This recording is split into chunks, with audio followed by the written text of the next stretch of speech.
La Sociedad Española de Radiodifusión presenta... Ser... ¡Viva la radio! Podcast. Siempre. Las 8 de Hoy por Hoy en Ser Podcast.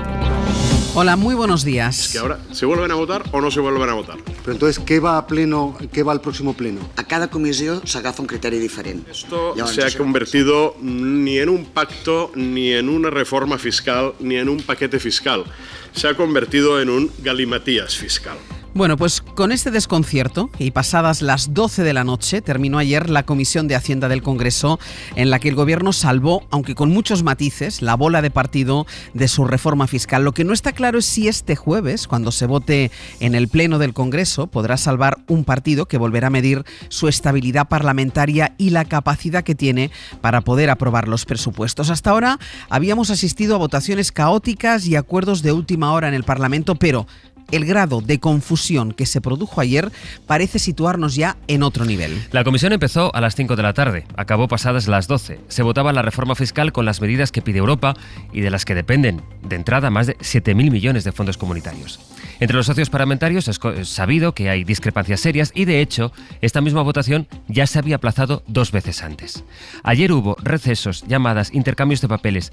Había confusión incluso entre los socios parlamentarios del Ejecutivo. Solo por entenderlo, ¿no? Porque estoy viendo, digamos, los escenarios y llego a una especie de callejón sin salida. O sea, acabamos de votar una transaccional, no ha salido. Por lo tanto, se deshace, por decirlo de algún modo. Y así, un buen rato, más que de votación, el Partido Popular habla de secuestro. Creo que lo que habéis visto es claramente un esperpento y una puesta en el espejo de lo que el Gobierno tiene, y es que no tiene mayorías. Habéis visto todo lo que se ha producido, toda la espera, y lo que demuestra es que esto es un gobierno, sin duda, un gobierno inviable, ¿no? Sastre, buenos días. Buenos días, Barceló. Había diputados y asesores que preguntaban qué es lo que se iba a votar en cada momento. Al final, como decía, salió delante el impuesto de sociedades y asegura el PSOE que tiene un acuerdo con Esquerra, con Bildu y con Podemos para salvar in extremis el impuesto a las energéticas, a las empresas energéticas, que es algo a lo que Junts se oponía. Eso, en todo caso, está por verse.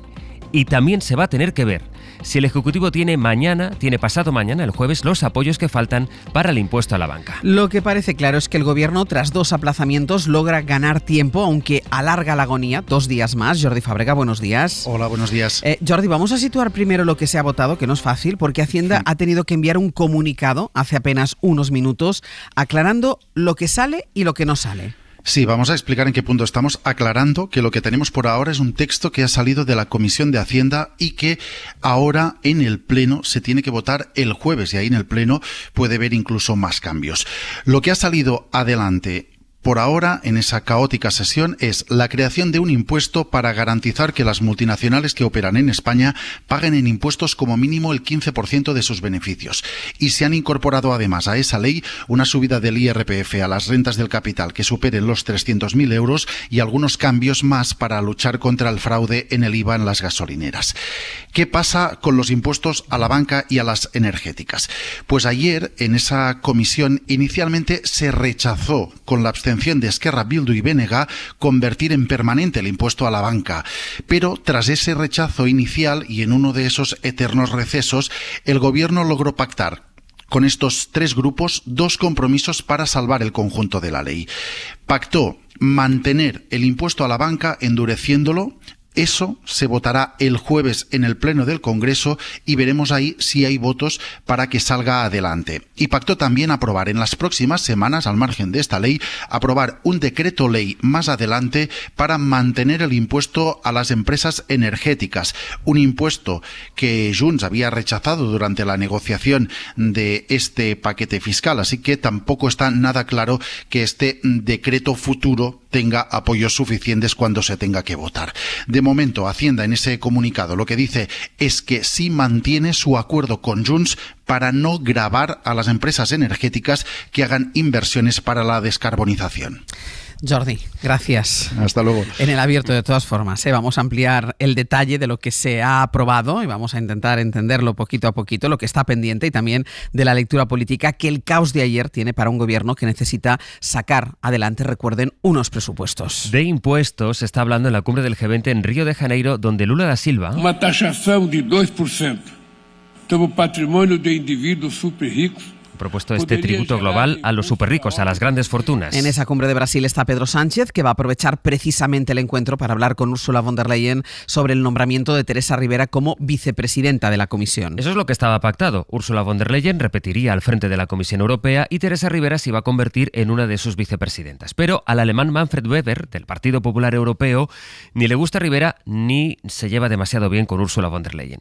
Apuesta por boicotear ese nombramiento con la ayuda de Alberto Núñez Feijóo, que centra su mensaje contra Teresa Rivera para que así se desvíe el foco de Carlos Mazón por su gestión de la Dana. Quien ha demostrado ser una mala ministra, no solo ahora, pero especialmente en estos momentos de emergencia nacional, no merece ser premiada ni promocionada en ningún sitio, y menos ser nombrada vicepresidente de todos los europeos. Toda la responsabilidad que Núñez Feijóo descarga a Mazón es la que carga contra Rivera, de quien el PP ha llegado a sugerir que quizá acabe imputada, mientras defiende la gestión del presidente valenciano, que, por ejemplo, no llegó al CECOPI hasta las 7 de la tarde. Sánchez pretende salvar el nombramiento de Rivera y eso es lo que va a negociar en Brasil, aprovechando que están allí los principales líderes europeos. David Junquera, buenos días. Hola, buenos días. Para que salga adelante el nombramiento de Rivera, la pregunta es si los eurodiputados socialistas van a tener que acabar votando al candidato de Giorgia Meloni, que es de la ultraderecha.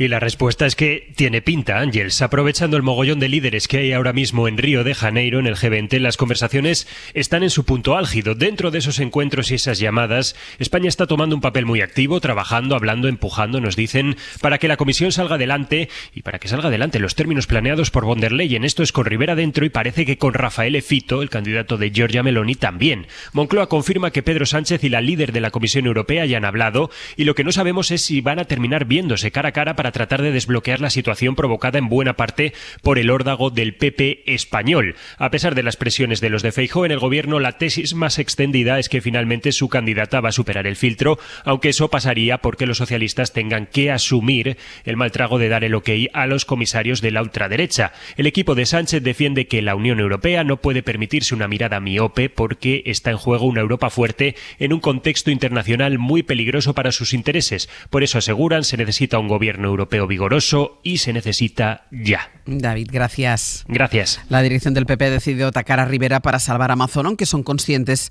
en el partido de que la gestión del presidente valenciano tiene lagunas que son insalvables. Lo admiten en privado muchos de sus dirigentes e incluso en público Feijóo pone alguna distancia. Los integrantes de la Generalitat y su presidente, tenéis que seguir dando la cara, dando explicaciones, reconociendo errores, asumiendo responsabilidades. Pero Mazón sigue a lo suyo, diciendo que la culpa de lo que pasó la tiene el gobierno y anunciando por capítulos los cambios en su gobierno. Ahora ha cesado a la consejera de Industria, la mujer que tuvo que pedir disculpas por la manera en la que se había dirigido a los familiares de las víctimas. Valencia, Ana Talens, buen día. Buen día. Nuria Montes les dijo que no acudieran a la morgue de Feria Valencia porque no se les permitiría el acceso y que tenían que esperar a la llamada del juzgado.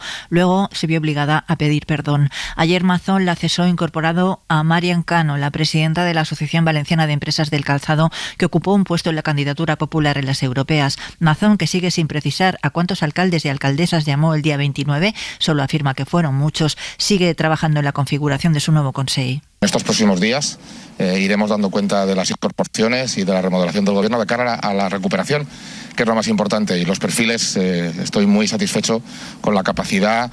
Es francamente un proyecto muy serio, muy centrado, muy priorizado en gente que sabe, en gente preparada. Susana Camarero, la nueva portavoz del Gobierno valenciano, sigue teniendo la vicepresidencia y la Consellería de Servicios Sociales, Igualdad y Vivienda. Compromís ha anunciado una moción de censura, o que quiere presentar una moción de censura en les Corts Valencianes contra Carlos Mazón. Por dignidad de esta Cámara es absolutamente necesario presentar esta moción de censura. Aunque sabe Joan Baldoví que eso no va a prosperar, porque incluso para presentarla necesita de los apoyos de los socialistas valencianos, que ya han dicho que esta moción no es la solución porque el PP y Vox mantienen la mayoría. La península va a seguir hoy bajo los efectos de un anticiclón mientras siguen las lluvias en Canarias, Jordi. Canarias con tormentas, pero la mayor parte del día no lloverá. Especial atención en las islas más occidentales, sobre todo en La Palma, que es donde estas tormentas serán más probables. Mucha agua en poco tiempo, pero insistimos, la mayor parte de horas sin lluvia y durante la tarde irá mejorando. En la península ahora muchos bancos de niebla en el interior se irán disipando.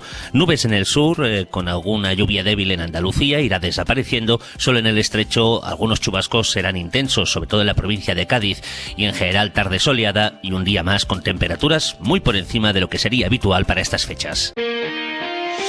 Hoy por hoy noticias. Ser Podcast.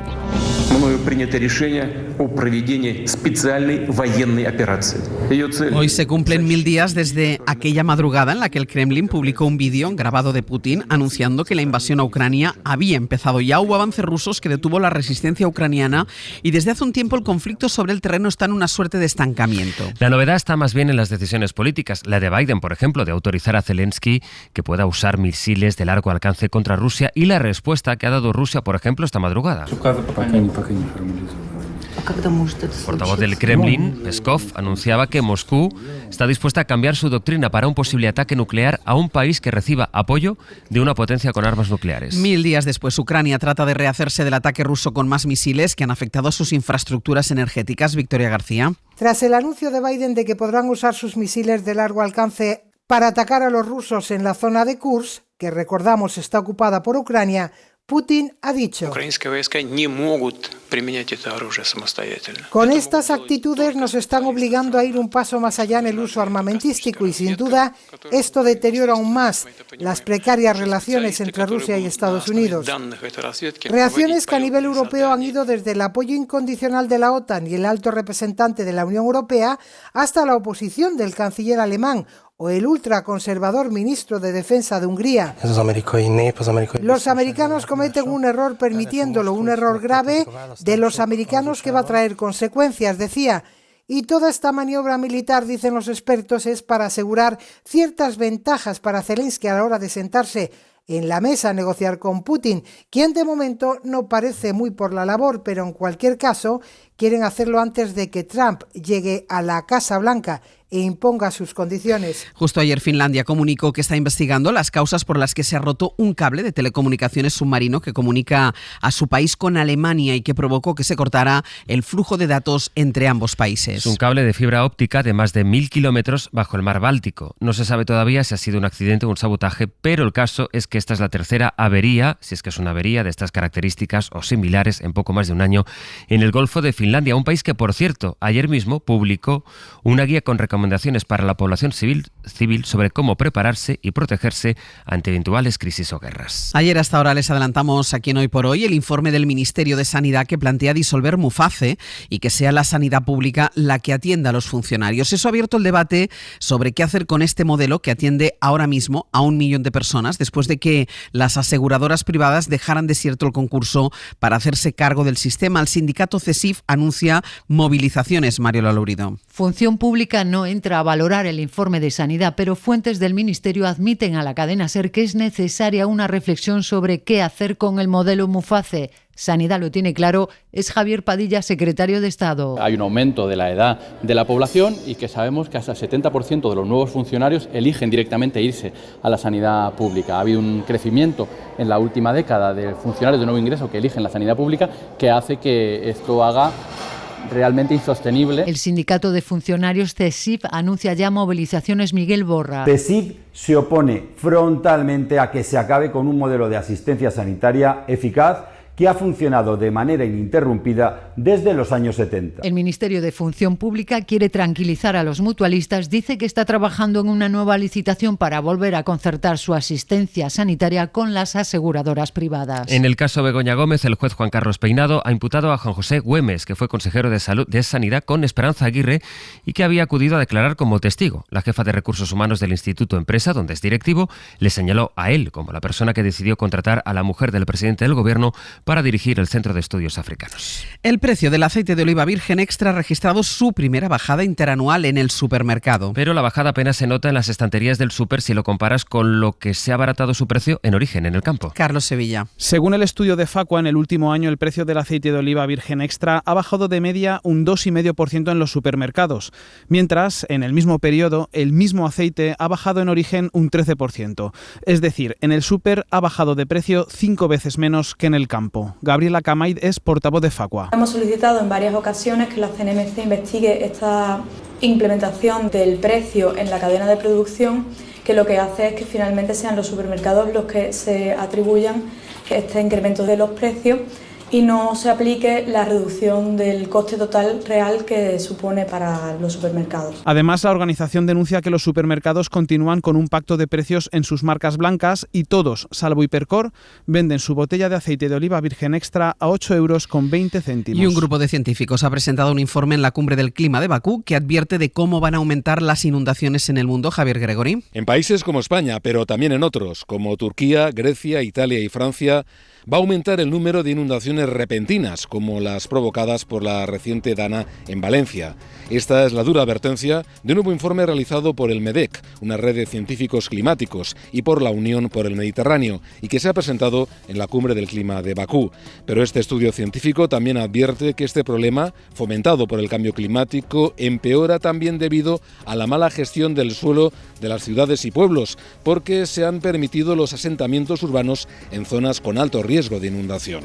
Por esa razón, Joan Cadenas, de Alianza por el Clima, pide soluciones. Que pueden evitar los miles de muertos que se están produciendo en el mundo y los más de 220 muertos que se han dado en Valencia, en este caso. Además, este informe científico también expone otro problema grave, como la subida del nivel del mar, que solo en las próximas 2 décadas puede tragarse más de 20 kilómetros de costa donde viven ahora el 30% de los habitantes de los países del área mediterránea. Y en 10 minutos el abierto. Con Carlos Sánchez, Elisa de la Nuez y Víctor Lapuente. Para no perderte ningún episodio, síguenos en la aplicación o la web de la SER, Podium Podcast o tu plataforma de audio favorita.